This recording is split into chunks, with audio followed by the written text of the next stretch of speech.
আম্মা জান হযরত আয়েশা সিদ্দিকা রাদিয়াল্লাহু তাআলা আনহারে সওয়াল করাইল যে ও আয়েশা, আল্লাহর হাবিবের চরিত্র কিরকম আসলো? আমার বুজুর্গান, আমাদের আম্মা জান হযরত আয়েশা সিদ্দিকা রাদিয়াল্লাহু তাআলা আনহা ফরমায়েন, কানা খুলুকুল কুরআন, আমার নবীর চরিত্র হলো আল্লাহর কালাম, কোরআন শরীফ। সুবহানাল্লাহ। যার চরিত্র আল্লাহর কালাম কোরআন শরীফ হয়ে যায়, এর চরিত্র ভালো হবে না খারাপ হবে? জি ভালো। এর কারণে ও নবীর উম্মত আমরা, ইন্নাল জান্নাতা হারামুন আলাল আম্বিয়া হাত্তা ইয়াদখুলা খাতিমুল আম্বিয়া, কিয়ামতের ময়দানে যত সময় পর্যন্ত আখিরি জামানার নবী জান্নাতে প্রবেশ করতে নাই, 1,30,998 জন নবী হল জান্নাতে প্রবেশ করা হারাম। সুবহানাল্লাহ। ইন্নাল জান্নাতা হারামুন আলাল আম্বিয়া, প্রত্যেক নবী হলের জন্য জান্নাত হারাম। আবার কিয়ামতের ময়দানে এই নবীর উম্মত যত সময় জান্নাতে প্রবেশ করতে নাই, কোন নবীর উম্মত জান্নাতে প্রবেশ করা সম্ভব নয়, হারাম। সুবহানাল্লাহ। এত সম্মানী আল্লাহ বানাইছেন। এর কারণে নবী ঈসা আলাইহিস সালামে দোয়া করছেন, আল্লাহ আমার নবী না বানাইয়া যদি আখিরি জামানার নবীর উম্মত বানাই থাকে তাহলে আমার জীবন সার্থক হইল না।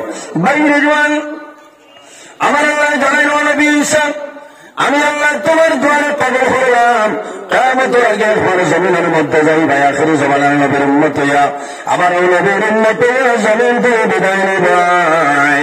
কাল কিয়ামতের ময়দানে, হাশরের ময়দানে আখিরি জামানার নবীর উম্মত হইয়া উঠিবাই। সুবহানাল্লাহ। এখানে আমরা বিশ্বাস আছে না ঈসা আলাইহিস সালাম একদিন আইবা না, তার কবর ভালো হইব।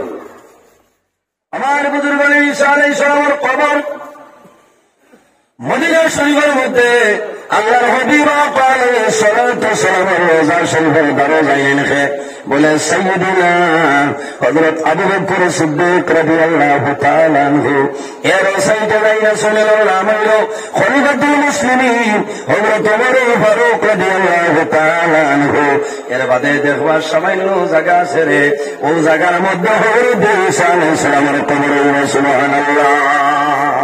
দেখছেন নি আপনারা যারা আজি সাহেব হজর যায় প্রতিদিন নমাজের বাদে মসজিদে নববীত আপনার রিয়াজুল জান্নাতের গেটের দরজাটা আপনার খুলিয়া দেব হয়, আল্লাহর হাবিবের সালাত আর সালাম দেব হয়। সুবহানাল্লাহ। আপনারা দোয়া করছেন, গত বছর আমি এরা কোনো ওয়াক্ত আমার মিস হয়েছে না যে সালাত আর সালাম দিছি না। সুবহানাল্লাহ। আল্লাহ নিশ্চয় ওই সময় আমি খুব খেয়াল করে দেখলাম যে ঈসা আলাইহিস সালাম যে জায়গাটাই এই জায়গাটা এখনো আপনার জুইত আছে।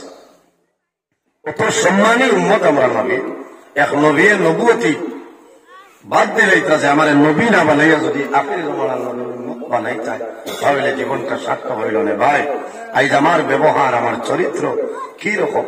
আল্লাহর হাবিবে মারিয়া মানুষের কলিমা পড়াইছেন না, দমক দিয়া নাই, তলোয়ার দিয়া নাই। আল্লাহর হাবিবের ব্যবহার, আল্লাহর হাবিবের চরিত্র, আল্লাহর হাবিবের আখলাক দেখে মানুষের কলিমা পড়িয়া মুসলমান হয়েছে।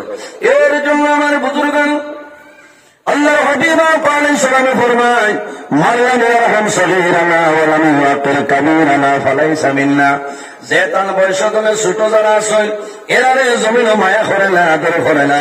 ওয়া লাম ইয়াকির কাবীরানা, আর তার বয়সে বড় যারা আছে সম্মান করেন না, তাজিম করেন না, ফালাইসা মিন্না, সে ব্যক্তি আমার নীতিমালার ভিতরে নাই।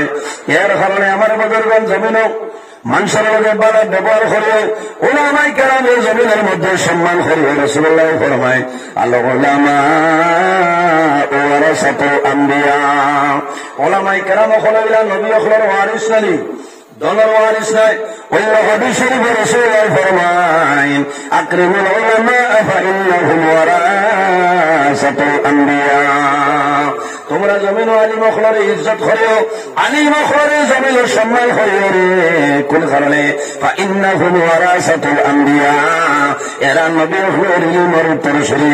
একজন আলিম যদি এক এলাকার মধ্যে থাকে, এলাকার দাম আল্লাহ দরবারে বাড়ি যায়। সুবহানাল্লাহ। এই এলাকার মধ্যে আল্লাহর রহমত আর বরকত নাযিল হয়। একজন আলিম হক্কানি আলিম যদি মারা যায়, একটা জাহান আপনার অন্ধকার হয়ে যায়। ওই আলিম অথল্লা আপনার এলাকার আমার উস্তাদ মোহতরম মরহুম আল্লামা ফারুক আহমদ সাহেব রহমতুল্লাহ আলাইহি কি পরিমাণ আলিম আসলা, কি পরিমাণ আলিম আসলা। আমার উস্তাদ মোহতরম 11 বছর আমি আল্লাহর বন্দার কাছে জমিনও পড়িলাম, এর বাদে 11 বছর পড়াইতাম পারছি না লোকে। ই পরিমাণ মায়া, ই পরিমাণ মহব্বত আল্লাহর বন্দায় হত্যা। বরাক বেলির মাঝে 1-2 জন বাদে যত আলিম কোন মাস্টার লইয়া লোকটা, কোন অর্থ লইয়া, কোন মায়না লইয়া লোকটি যাইতা। আল্লামা ফারুক আল-মিসাব রহমাতুল্লাহ আলাইহি দারসাইতা হওয়া সুবহানাল্লাহ। আমরা থানে জিন্দা লুগাত হইতাম, অর্থাৎ ডিকশনারি হইতাম। কোন শব্দ থাকতে গেলে আমরা বাসাইতাম যে আমরা খরিমঞ্জি মেসাব বাড়ি আইবা, আল্লাহর বন্দারে খোয়ার লগে লগে হইতে দেরি, কিন্তু উত্তর হইতে দেরি না। এখন সুবহানাল্লাহ, এক আলিম জমিন থুনে বিদায় নিশ্চয়, এক জাহান আপনার অন্ধকার হয়ে গেছে। আপনার আর গৌরব, যদিও আপনার আর এলাকা, কিন্তু সারাটা জীবন রাতাবাড়ি কাটাইছে। আফসুস লাগে আজ আমি আপনার সামনে মাইকো মাতিয়া, এটা হইল আমার উস্তাদ আপনার অবদান, আমার মা বাবার দোয়া। ও করিমঞ্জি সাহেব কোন তফসিল মোবাইলের দাওয়াত আইলে আমি তফসিল লইয়া দাঁড়ো যাইতাম, গিয়া হইতাম যে তোরা আমারে হইয়া দিত, আমি হইতাম, আবার তাই হইয়া দিতাম। কারণ এর বাদে তাই উপাত্তর বাদে কয়েকটা তফসিল মোবাইল হয়েছে, কিন্তু দাওয়াত হওয়ার বাদে চকুর ভানি আইত যে আইজ আমার করিমঞ্জি সাহেব নাই। কারণ ইচ্ছা আলিম আর জমিন আইতা না। আপনারা দোয়া করে কোয়া যে আল্লাহ বলা হকানি আলিম হল জমিনে পয়দা করে কোয়া সারা হোক আল্লাহ মানে। এর কারণে আমার বুজুর্গ আমার কোরআন শরীফের মধ্যে ফরমায়, ইয়া আইয়ুহাল্লাযীনা আমানু তাকুল্লাহা ওয়া কুনু